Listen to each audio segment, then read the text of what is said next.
Our next question, Pastor Carl, comes from Dave from Cuba. He asked, my mother has been divorced 3 times. From a biblical perspective, she cannot remarry. She is planning on getting married again. She claims to be a believer and a member of a church, but the church is unsound, mostly prosperity gospel, and her son. What should his role be in approaching her from this perspective? Well, it's an excellent question, and you should be very, very concerned, obviously, as you are, for the state of your mother and where it is that she will spend eternity. Again, we just read from Mark's gospel, all sins can be forgiven the sons of men. Is divorce something that God can forgive? Absolutely. God can forgive any and all sins.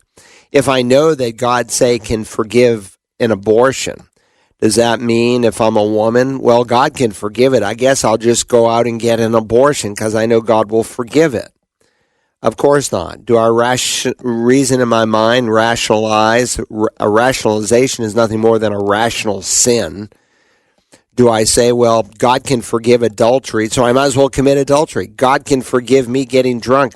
I might as well get drunk, and I'll just ask God to forgive me. That's presuming on the grace of God. So on the one hand, we need to hold out God's standard.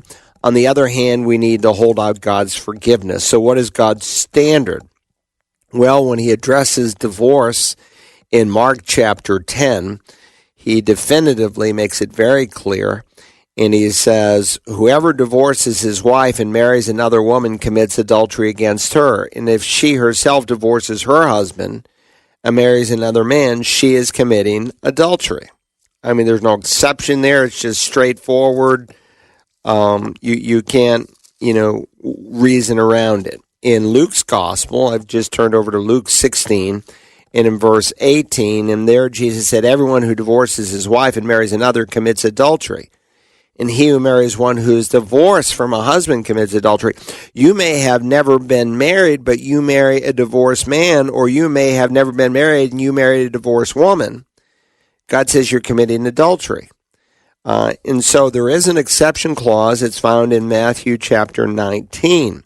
Let me read it without the exception first.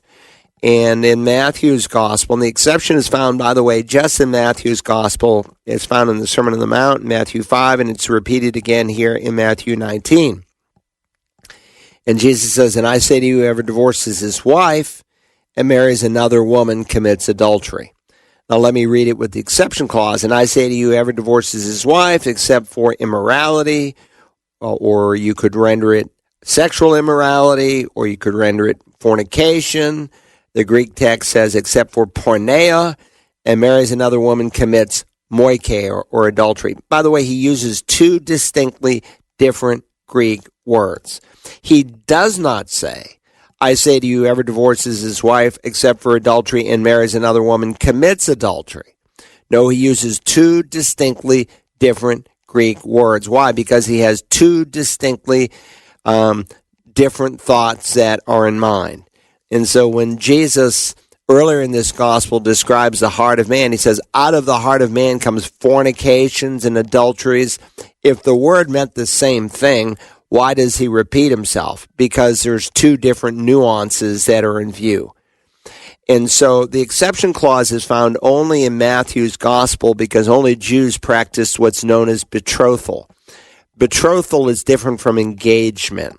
A betrothal is a binding relationship, so binding that you're called husband and wife before you have consummated the marriage. There are 4 examples of that in the Old Testament. There's one example in the New Testament where Joseph is described as the husband of Mary, and yet he had no physical relationship with her. He's betrothed to her, finds out she's pregnant, assumes that she has been immoral during the betrothal period, in which case Moses allowed at this point a certificate of divorce. He was going to put her away. It's the same word. He's going to divorce her, or some translations render it.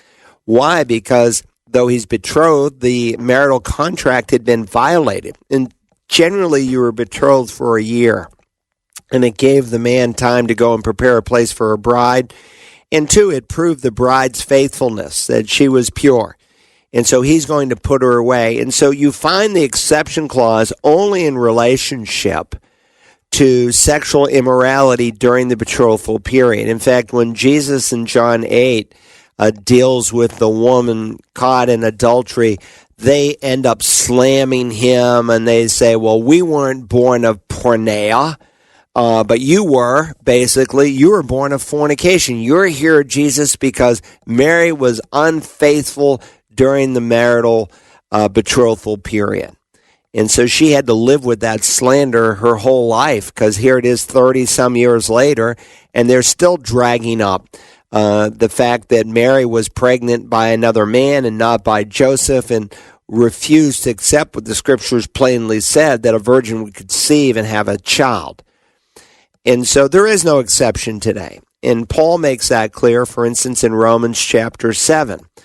In Romans, the 7th chapter, he makes a very pointed statement. Again, he's illustrating through marriage our relationship to the law.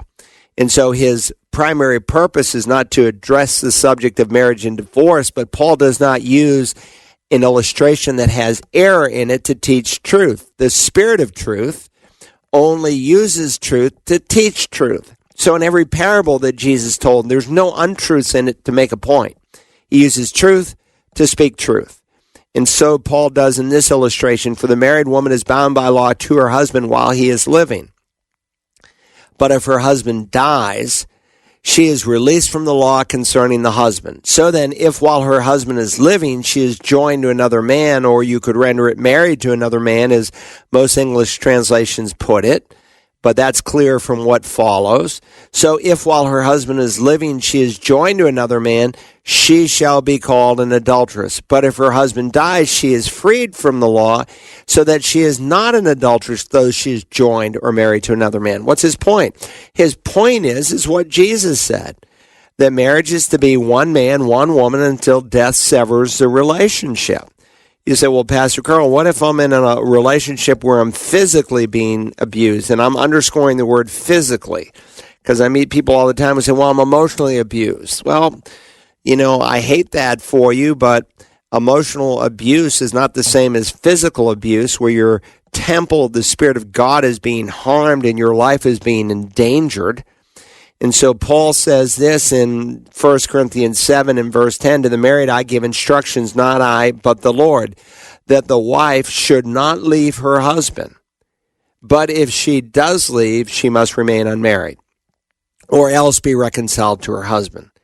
And then he says the husband should not divorce or leave his wife if the shoe's on the other foot. So this is interesting. He said, I give instructions, not I, but the Lord. And this is in contrast to what he'll say in verse 12 of 1 Corinthians 7, but to the rest I say, not the Lord. In other words, in verse 12, he's saying what I'm about to tell you is an issue that Jesus did not address, but I'm going to address as his apostle with the same authority on his behalf. So that's a real eye-opener to me, because when I read verse 10 of chapter 7, to the married, I give instructions, not I, but the Lord, that the wife should not leave her husband, but if she does leave, she must remain unmarried, or else be reconciled to her husband. Where on earth did Jesus say that? In his teaching on marriage and divorce, that if you divorce your wife and you marry another, you commit adultery. That's what he said. I was just dealing recently with a young couple, they're both on their third marriage. This is not unusual to meet someone in their late 20s, early 30s now, and for one, and in this case, there's 6 marriages between the two. And they're struggling with all this stuff, and I said, well, first of all, let's make it really clear that you two have lived in serial adultery. I don't care what the preacher told you, he was wrong. And by the way, the view that adultery after marriage dissolved the marriage bond and gave the innocent party freedom to remarry, and even if that was taught and applied in that way, it would eliminate a lot of second marriages. But even that is not taught. But that view was introduced during the time of the Protestant Reformation by a man by the name of Erasmus, a Roman Catholic theologian who debated Martin Luther tooth and nail on justification by grace alone through faith alone. Now, whether he ever repented of that false belief that a man can help save himself, I don't know. There's no written record. I sure hope he did. But he wasn't a believer when he introduced this idea that the exception clause referred to adultery after marriage. Look, if that's what the Lord meant, he would have used the word moikeia twice, but he doesn't. I say to you, whoever divorces his wife except for porneia and marries another commits moikeia. Uses two distinct words. And again, it's found only in Matthew because only Jews practice betrothal. And so Paul is giving an allowance here. Sometimes a woman is in a marriage relationship where her husband's a serial adulterer or vice versa. Or maybe she goes home and he's a drunk and he's harming her or the kids. Am I advocating that she stay under the same roof with that man? No, but I would advocate what Jesus said, that if she does leave, she must remain unmarried or else be reconciled to her husband. Now, that's a difficult teaching in a day where marriages have become so cheap. But by the way, this is what I cover in the very first appointment of premarital counseling, because I want that young couple to see that it's not until divorce do us part, but until death do us part or the return of Christ do us part, because we won't be married in heaven. And so, people who are on second, third, fourth marriages, they need to own it. They need to own it and say, God, what we did was displeasing. And they need to be able to say to their children, look, my ex was this, my ex was that, and that's why I dumped her. And what they end up doing is they contribute to second marriages where people say, well, Joe Schmo over there, he's on his third marriage and he finally got one that will work. Maybe if I dump my husband, I can make it work. And that's very, very harmful. So we need to own it before the Lord too, because you don't want a cloud over it. Can God forgive this? Yes, absolutely.